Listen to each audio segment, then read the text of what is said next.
Good morning from Phnom Penh, the capital of Cambodia. Morning. We are staying in BKK 2 or 3, not 100% sure. It is one of the main expat areas. So there's BKK 1, 2 and 3. And we are in either 1 or 2 or 3. Not 100% sure. It doesn't really come up on the map like that. But anyway, I digress. We are out for a walk doing our first impressions of this big ass city. And we've been here for a day. So far so good. It's got a kind of a Bangkok-y vibe, but also it is quite different. Yeah, it sort of reminds me of like the more local areas of Bangkok, like Klong Toi and like those sort of places. To me, it doesn't feel particularly unsafe here as well. I know Phnom Penh has a pretty bad reputation for being unsafe, but to me it feels totally fine. Like, I don't really understand why it has that reputation. Yeah, perhaps it's of days past. But I'm not feeling particularly unsafe. But I think the first day we were up near the riverside and we're going to head up there today. It was probably just me getting in my head a bit, but I was like kind of on edge, just, you know, trying to get a lay of the land, assess it and see if there was anyone dodgy about or people standing too close, you know, that kind of thing. But other than that, we felt pretty good. So yeah, we're excited to just go for a walk through these more local areas and then head up to Riverside and check that out as well. Yeah. So let's OJ and see what we can see, who we can see, and just get a feel for this capital city. Yeah. Should be fun.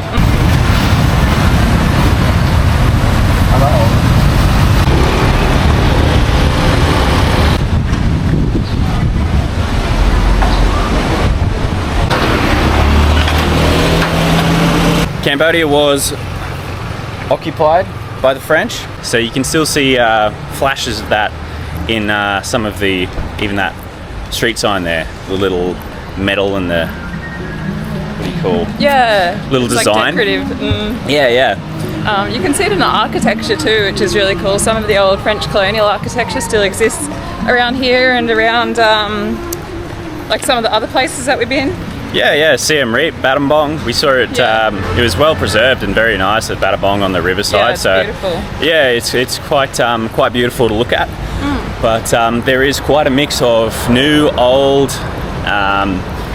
Cambodian style architecture and also French style architecture. So, I mean, you've got this big, very large building, and then right beside it, you've got these older looking, not as well kept buildings. So once again, there is quite the juxtaposition. Loving that word. It comes in so handy and so relevant to being in these cities. But it's quite a bit different as well, because we've been in Siem Reap and Battambang, where Siem Reap there's a height limit to the buildings, and in Battambang there's just not, I think, enough need for large buildings, tall buildings. So yeah, it's very different to be back in the city. Nice and loud. And just looking up and getting a neck ache. I think the cool thing about Phnom Penh though is that there are tall buildings, but they're kind of a bit more sparse than what they are in, like, say, Bangkok. This is what I imagine Bangkok would have probably been like 40 years ago. A bit less developed, but still like a really cool, active, awesome place to be. This place, pretty neat. Pretty cool. So far. Oh, thank you. All good. And that was only the second tuk-tuk driver to offer us a ride in the 2 days we've been here. So that's pretty good strike rate. Yeah. I mean, compared to Siem Reap, where when we initially got there, until they seemed to kind of recognize us, you'd walk probably like a kilometer and you could get hit up over 10 times. So pretty mental.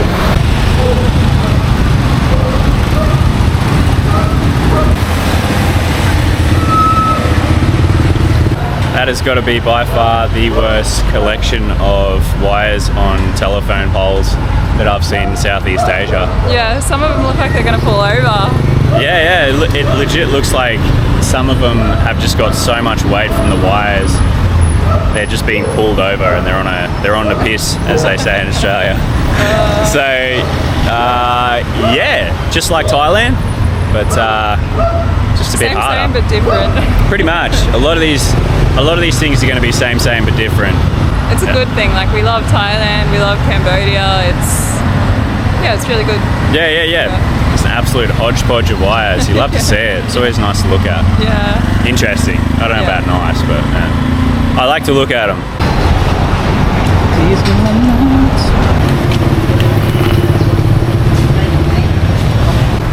And I'll say it's very much like being in Bangkok, because we are getting all the smells. Yeah. It's there's some pretty rough ones, and we haven't had any of those smells since we've been in Siem Reap and Battambang Bong. So yeah, it's a bit of a shock. The drain smell, yeah, it smells exactly the same too. I don't know what that smell is, but it's just a very distinct city in Southeast Asia drain smell. That's it. Like people's rubbish, food, scraps, poop. Yeah, if you've been in any of these cities, you know the exact smell we're talking about.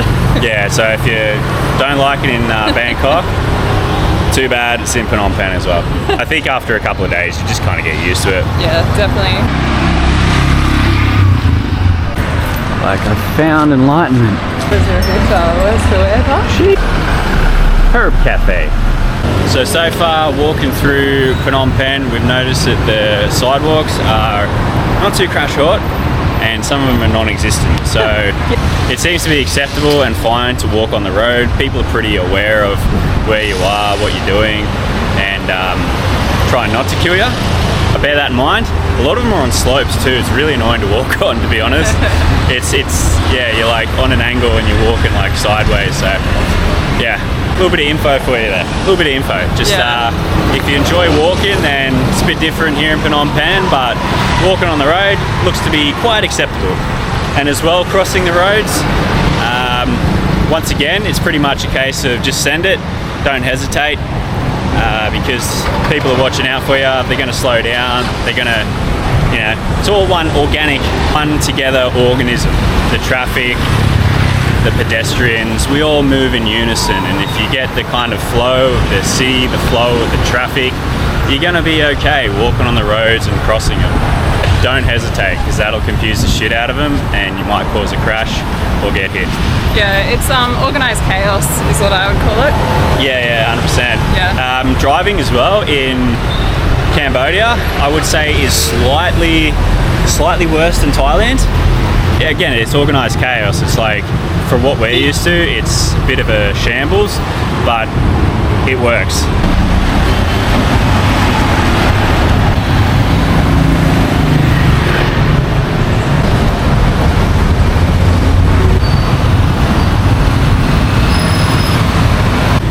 So something that I personally love about cities like Phnom Penh is that they're alive. Like, there is street food on every corner, little shop vendors, people everywhere. It's just such a vibe. Like, it's so overwhelming and overstimulating, but at the same time, it just makes you feel alive, because there's just so much happening and so much to look at, and it's so exciting. It's nice to be in a city and actually feel the pulse of the city, and it feels like a city, but it also feels quite local at the same time, which is kind of the vibe that I always want from a big city like this. Just like Siem Reap, Battambang Bong, the locals that we've interacted with, that we've seen, just happy, smiling, and the city hasn't, kind of beaten them down, which is nice. I'm not a huge fan of big cities, but I don't know, I'm enjoying myself here.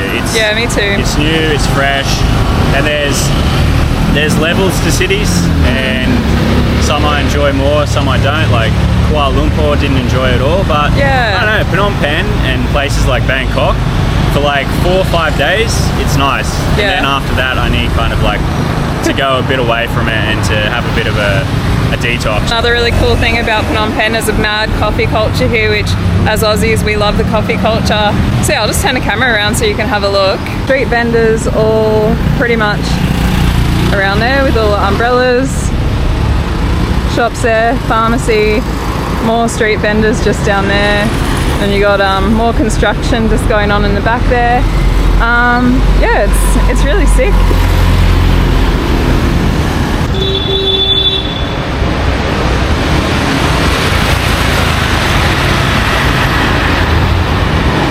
So getting closer to Riverside, and the tuk-tuk remorque drivers are getting slightly more, not aggressive, but just insistent. That's what they do. That's their specialty, is to get customers. Sometimes they have to make customers out of non-customers. We're enjoying the walk. It's pretty good. It's a lot cooler today than 10 times cooler than Battambang, that's for sure. Yeah. That was absolute sheesh, just hot as balls, bro. That was a rough one, but yeah, it's overcast, pretty overcast today, and yeah, the temperature is manageable. So it looks like the temperatures are going to climb down a bit as we close into the rainy season, if we're not already in it. I'm not 100% sure when it starts, because it can start early, it can start late, so I'm not sure if we're in it yet. We had rain 2 nights ago, we didn't have any yesterday, so I don't know. But thankfully the temperatures are coming down, and it's making existing a whole lot easier and a whole lot nicer. Yeah. It means we can go out for a walk and, you know, get more, leaking. pretty much get more than a kilometre and not be wanting to go home, which is always a bonus. But yeah, once again, obviously it's hot in Southeast Asia, so sun protection's a bonus. And yeah, remember to stay hydrated, because we've been trying to stay hydrated the past, well, since we've been in Cambodia, but it's hard. You think you're drinking enough water, and then you go to the toilet and you can see that you're not drinking enough water, so you just don't underestimate how much you sweat based on the heat and the humidity as well. That's really what makes you sweat. So yeah, stay hydrated.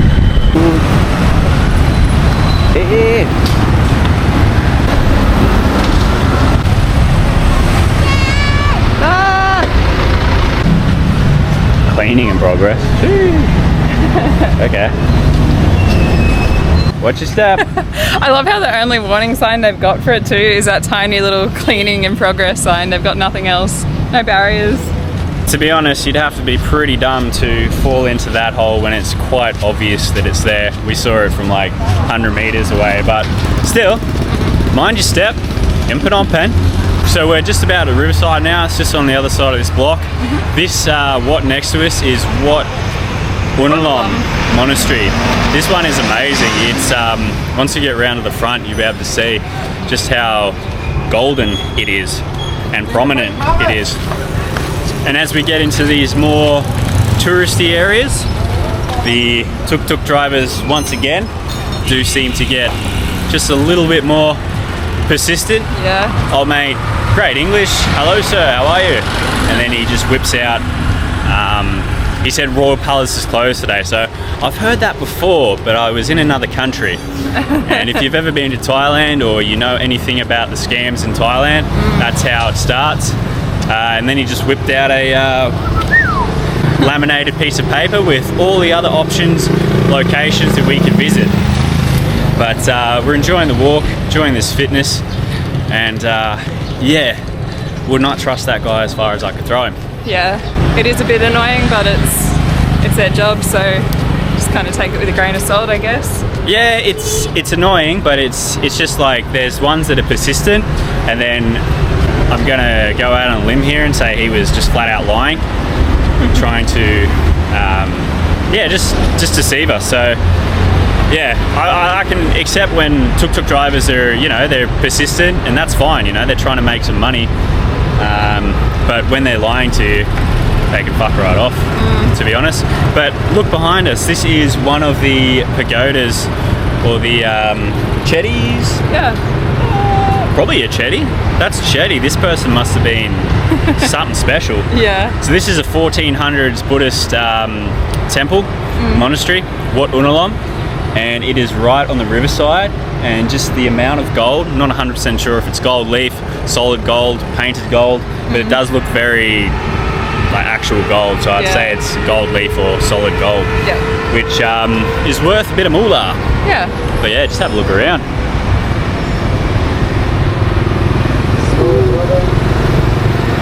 Beautiful, beautiful.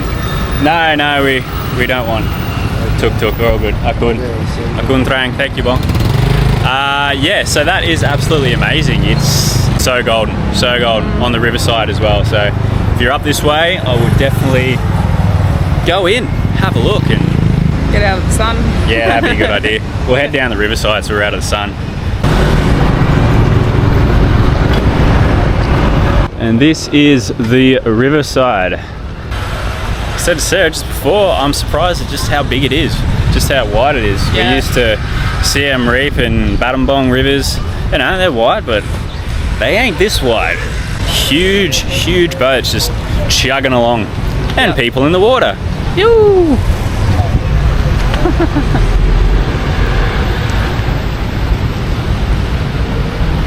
And they've also got just down there the classic Herbalife sponsored outdoor gym equipment on the riverside. So just like Siem Reap, you can get yourself a bodyweight workout by the river. Get a tan, get a shredded body, happy days. And then after you finish, you can do what these people are doing and jump in the river and have a swim. If you're that game. No thanks. It's a good way to build the immune system tolerances by getting amongst the muck. Getting Giardia. Getting what? Giardia? What's that? It's like a parasite. Is that the one tummy that... parasite.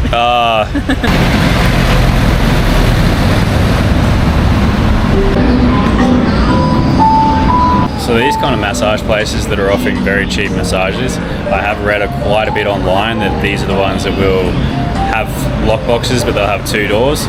So you put your valuables in there. Usually if you have a $100 bill, which a lot of us do, seeing as we take money out of the ATM and it gives us $100 bills, they will replace it with one that says copy. So just be very careful of very cheap deals on massages, because I know a lot of the times in Phnom Penh they will be what some people would call a scam. Yeah. I thought that sack of concrete or whatever was a dog lying down. It sort of looks like it out the corner of your eye. So there's a club named 69, kind of gives you an idea of what we're dealing with. No judgment, but just this is the area, or one of the areas that it happens. Oh yeah.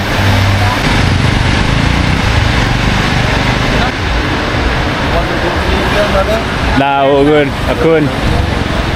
Hey puppies! Hey puppy! Yo, little lickies. You okay? Aw. Hey puppy! You gonna pat Oma? Hey puppy! Hey puppy! Oh, little lickies! Oh, little lickies! Oh, what's this? What's this? I think he's trying to go. Oh, is he? Yeah. Sorry. Bye puppies! Bye-bye! Bye-bye! That's what we like. Tuk-tuk puppies. Yeah. Don't get much better than that. A couple of puppies chained up in the back of your tuk-tuk. That's how I'd pass the time if I was a tuk-tuk driver in Cambodia. A bunch of puppies. Yeah, 100%. It's Yeah. like, no work today, that's okay. Hang out with the puppies. Yeah. Clean the shit out of the seats. Yep. Happy days.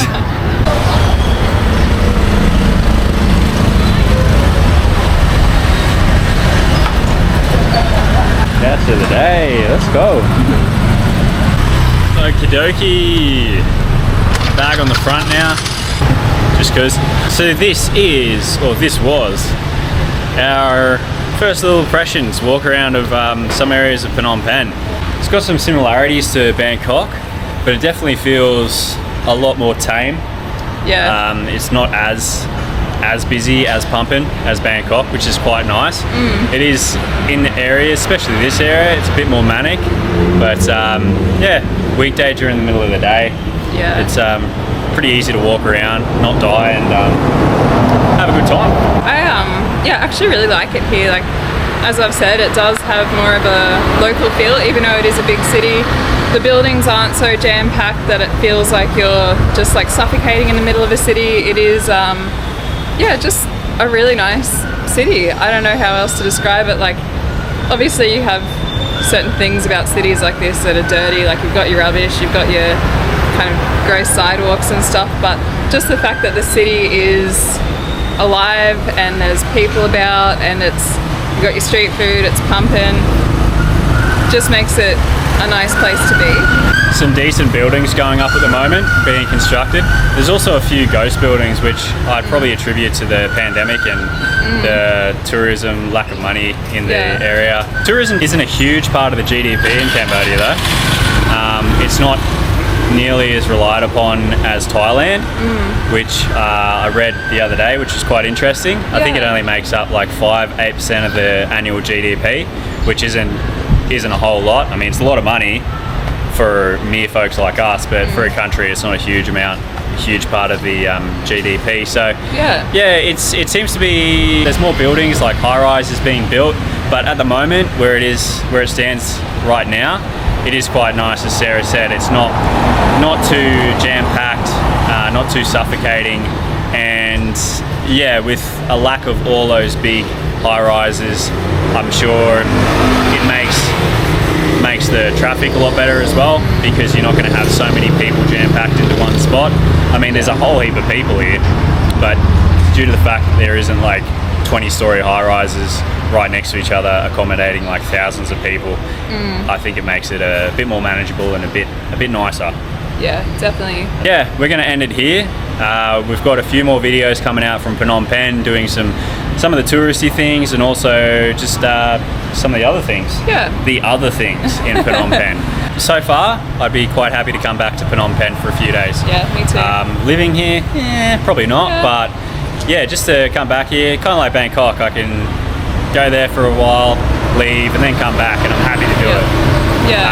As opposed to some other big cities. But hopefully you've enjoyed hanging out with us in Phnom Penh for the first time, first impressions, and we will see you soon around about Phnom Penh doing something really cool and fun, I'm sure.